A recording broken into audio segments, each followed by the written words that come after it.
Alam ng Panginoon ang kalagayan ng pamilya mo. Alam ng Panginoon na hindi na natin kaya.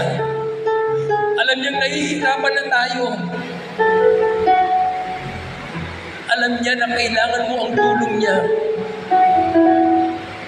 Ngayong gabi, brothers and sisters, habang hawak mo ang kamay ng katabi mo, na inaakala mo yan ang kamay ng mahal mo sa buhay, sama-sama tayong dudulog, lalapit, hihingi natin ang kanyang awa, at umasa tayo na ngayong gabi, hindi tayo bibiguin ng Panginoon dahil tayo ay mahal ng Diyos. Sabihin natin, mapagmahal na Ama, maraming salamat mo dahil ako ay ibinilang mo na isa sa iyong minamahal na anak. Maraming salamat po dahil ibinigay mo sa akin ang anak mong si Jesus na aking Panginoon at aking tagapagligtas. Salamat sa aking Panginoon na nag-alay ng kanyang buhay para sa akin upang ako'y magkaroon ng isang buhay na ganap at isang buhay na kasiyasiya. Salamat ni Jesus na naghandog ng kanyang katawan sa krus ng Kalbaryo sa pamamagitan ng mga sugat at mga lagay na tinanggap ng kanyang katawan. Ako ngayon ay magaling na. Ang pamilya ko ay magaling na. Amen. Ang mga mahal ko sa buhay ay magaling na. Amen.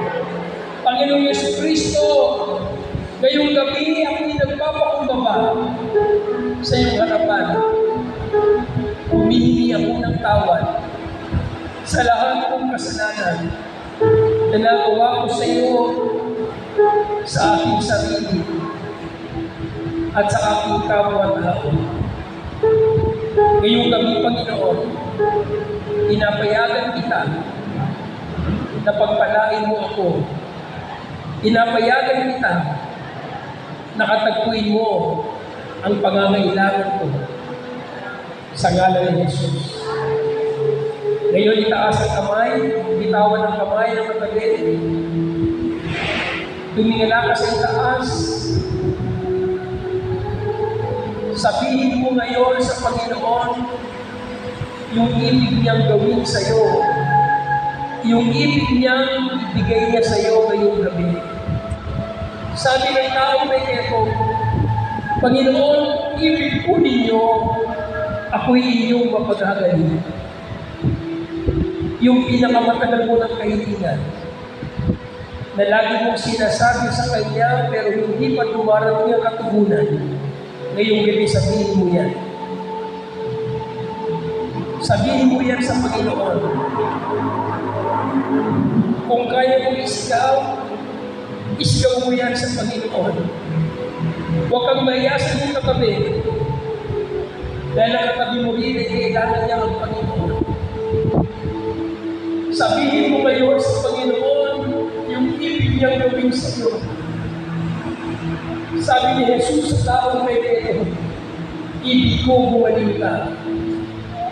Ang ibig sabihin doon, ibigay ng Diyos ang kaibigan ng taong may ito. Hindi nagbabago ang Panginoon.